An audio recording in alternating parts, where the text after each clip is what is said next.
আসসালামু আলাইকুম। এই আপডেট ফার্মার ব্লকে সবাইকে আবারও স্বাগত। আমরা যে কানলা মিনিকেট লাগিয়েছি খরার ধান, সেটা প্রায় শেষের দিকে। আমরা আর 15-20 দিন পর কাটতে লাগবো। আর আমার কানলা মিনিকেট কেমন হয়েছে সেগুলো আপনাদের দেখাই।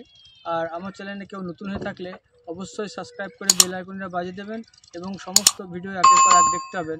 চলুন আমাদের কানলা মিনিকেট দেখায়। এই দেখুন, খুব সুন্দর হয়েছে। দেখুন প্রত্যেকটা একদম শীষ খুব সুন্দর হয়ে আছে। এই দেখুন, এটা হচ্ছে কানলা মিনিকেট, খুব সুন্দর ফলন হয়েছে। আর এবছর ঝড় বৃষ্টি হয়নি আমাদের এদিকে, তাহলে খুব ক্ষয়ক্ষতি হতো।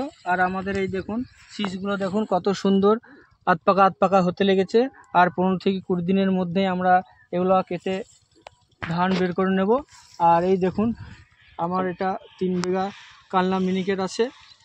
আর ওইদিকে আছে আমাদের লাল স্বর্ণটা লাল স্বর্ণটা এখন ফুল হচ্ছে। এই দেখুন ফুল চলে আসছে। এই দেখুন ফুল চলে এসছে।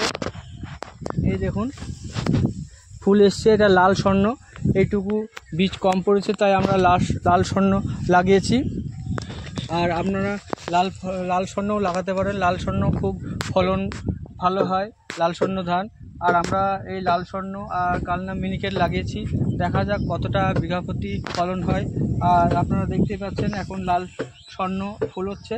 আর এই ফুল আর এই অবস্থায় ঝড় বৃষ্টি হলে তেমন ভালো হবে না, ধান আগড়া হয়ে যাবে।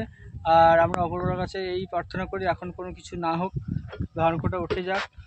আর এইরকম ধান সম্বন্ধে কোনো কিছু জানার থাকলে আর কি পরিচর্যা করেছি, আমার সমস্ত ভিডিও আমার আপলোড করা আছে আমার এই চ্যানেলে। আর এই চ্যানেলে কেউ নতুন হয়ে থাকলে অবশ্যই আমাকে সাবস্ক্রাইব করে দেবেন। আসসালামু আলাইকুম।